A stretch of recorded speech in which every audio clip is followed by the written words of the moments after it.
Et cet invité, c'est Francis Le Goff. Bonjour. Bonjour. Vous êtes le directeur de course donc, de la Vendée Arctique et on vous a proposé de venir sur le plateau de la matinale, évidemment, pour reparler un petit peu de ces derniers jours, de votre course. Avant tout, comment va tout le monde ? Eh bien, ce matin, tout le monde va bien. Tout le monde est à l'abri ? Tout le monde est à l'abri et vogue vers les Sables d'Olonne pour la plupart. D'ailleurs, on attend Manu Cousin dans quelques minutes au Sable, pratiquement. Il attend d'avoir suffisamment d'eau dans le chenal pour revenir se mettre à sa place habituelle, on dirait. Et puis pour tous les autres, ils sont en convoyage, ils ne sont plus en course. Maintenant, ça s'étale sur tout l'Atlantique, depuis l'Islande jusqu'ici, puisqu'il y a encore un bateau qui est dans un mouillage en Islande en cours de réparation. Et puis ensuite, dès demain, nous allons voir plusieurs bateaux arriver avec une grosse affluence jeudi. Alors pour les personnes qui veulent suivre justement ces arrivées, puisque là on va pouvoir être là, être présent pour les accueillir, tout est mis en ligne sur votre site internet, sur le site de la course. On a le programme un petit peu des jours à venir et c'est vrai qu'il y a un gros paquet qui arrive demain et jeudi. On va essayer de se replonger un petit peu dans ces derniers jours. Fin de semaine dernière, grosse météo. Vous prenez d'abord une première décision, c'était d'interrompre la course, c'est ça. Et puis, on attendait des informations sur la reprise. On en a parlé dans les différents journaux de TV Vendée. Et au final, vendredi, eh bien, on arrête tout, c'est ça ? Oui, c'est ça. Il y a deux grandes étapes dans cette décision d'arrêter définitivement la course. La première, c'est celle de s'arrêter à la porte que l'on avait installée en Islande. Parce que déjà, on savait, en lançant cette course, très ambitieuse. Faire le tour de l'Islande, c'est assez engagé en termes de météo. Tout le monde le savait, on avait partagé ces craintes avec les organisateurs, avec les marins, et on avait installé cette porte qui était là pour ça, au cas où. Et ma foi, pendant toute la remontée, la situation météo que l'on devinait un petit peu avant le départ, Christian Dumas, notre consultant météo, d'ailleurs au briefing, avait signalé cette petite dépression qui était en formation et il avait dit il faudra la surveiller. Et vous pouvez anticiper combien de temps à l'avant justement ce genre de choses ? Ma foi, à 3 jours, 4 jours, on sait ce qui va se passer, on devine ce qui pourrait arriver et là, elle était là, mais on ne savait pas exactement comment elle allait se renforcer ou pas. La décision a donc été prise normalement de prendre le départ et d'aller faire cette Vendée Arctique les Sables initialement prévue pour contourner l'Islande et revenir aux Sables d'Olonne. Et au fur et à mesure que le montait, il y a eu deux phénomènes. D'abord, ce phénomène météo qui a commencé à grossir. Et puis surtout, si vous vous souvenez, au bout de 2 jours de course, les bateaux n'allaient plus très très vite. Ils étaient pratiquement arrêtés. Et là aussi, on a pris beaucoup de retard sur le temps estimé de passage à l'est. Et les deux phénomènes regroupés ont fait que les marins sont arrivés dans une situation où, dès le 4e, 5e, 6e, on allait être dans la plus grande difficulté pour passer au nord-est de l'Islande.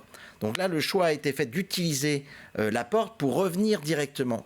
Mais en faisant ce choix-là, on engageait de nouveau les premiers au retour dans cette même dépression.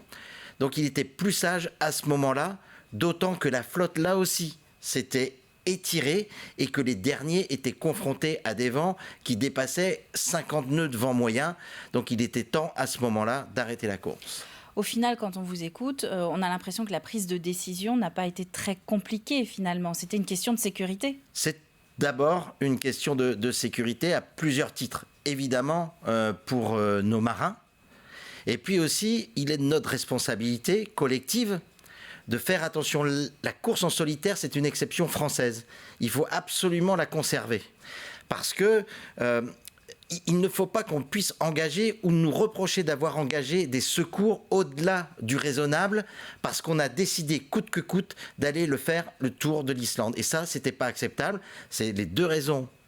D'abord les marins et ensuite les autres marins qui pourraient venir à la rescousse de nos propres bateaux. C'est les deux raisons qui nous ont poussés à stopper la course en Islande. Et il y a une deuxième, c'est que la flotte s'est énormément étirée et que de relancer une nouvelle fois une course à partir de l'Islande avec des temps décalés, n'aurait pas été très fair-play au regard de l'engagement que notamment les 15 derniers de la flotte ont mis. Il faut voir quelle combativité il leur a fallu pour passer cette ligne d'arrivée.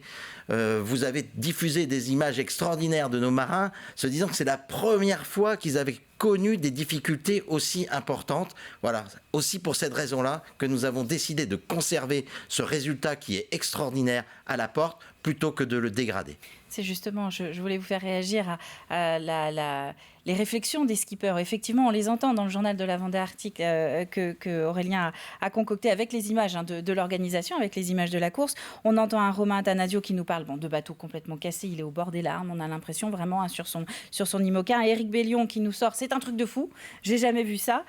Ou encore un Sébastien Mancet qu'on entend à la fin. Je suis totalement d'accord avec cette décision. C'est un peu l'esprit global. Les skippers vous ont suivi là aussi? Oui, c'est unanime. Il n'y a pas eu de commentaires sur le sujet, parce que tout simplement, ils ont tous vécu quelque chose d'extraordinaire. Il faut savoir que dans ces contrées, au final, très nord, les phénomènes sont assez violents. Au final, et ils arrivent très très vite, et la situation peut changer très rapidement.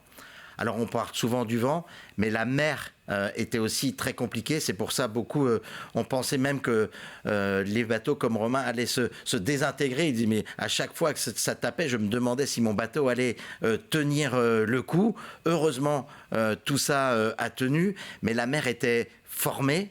On parle de vagues au-delà de 4 mètres, mais aussi très très hachées. Ce n'était pas quelque chose d'assez régulier, peut-être comme on peut le connaître dans les mers du Sud, voilà, mais davantage des situations compliquées, quelquefois très proches de nous, comme en Manche, où on peut trouver ces mers très cassantes.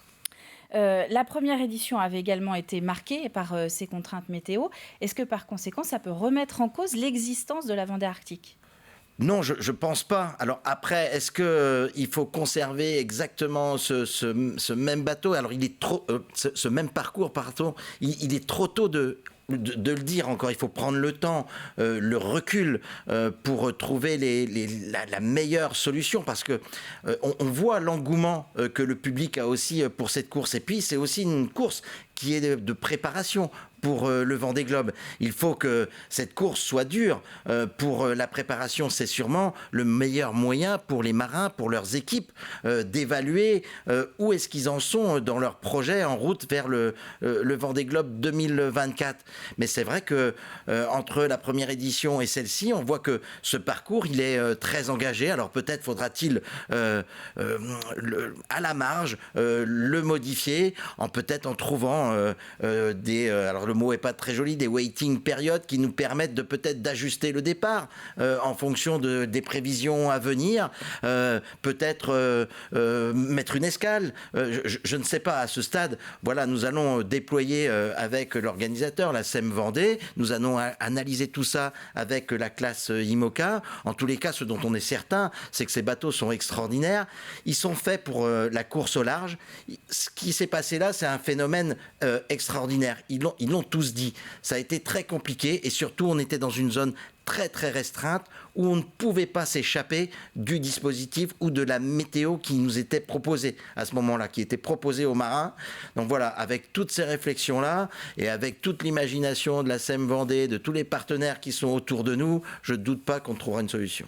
Et on en reparlera évidemment. En attendant, donc on l'a dit, retour des skippers de cette Vendée Arctique, ça commence aujourd'hui et ça s'étale demain, après-demain. Et on a aussi une cérémonie qui est prévue quand même pour féliciter tout le monde. On peut en parler, où le grand public est appelé. Oui, c'est ça. Il y a une remise des prix, parce qu'on en a un tout petit peu parlé. Le résultat, il est magnifique. Il y a un Charlie Dalin qui arrive premier. Et Charlie Dalin à Pivia a gagné, mais tous les autres ont gagné quelque chose. Et tous ont gagné quelque chose en plus que la première place, d'avoir réussi à franchir cette ligne, avoir parcouru les 1500 milles nautiques avec des conditions tellement diverses et variées. Le départ, quelques heures après, très rapide, où on battait des records de vitesse incroyables. Des bateaux à dérive qui jouent leur partition, là aussi d'une façon géniale, et qui vont partager les honneurs avec les bateaux à foil. C'est plutôt une réussite. Eh bien, merci Francis Le Goff. Ça fait du bien d'entendre des personnes parler avec passion. Et c'est l'esprit Vendée Globe aussi qu'on retrouvera en 2024. Merci à vous d'être venus sur le plateau de la matinale.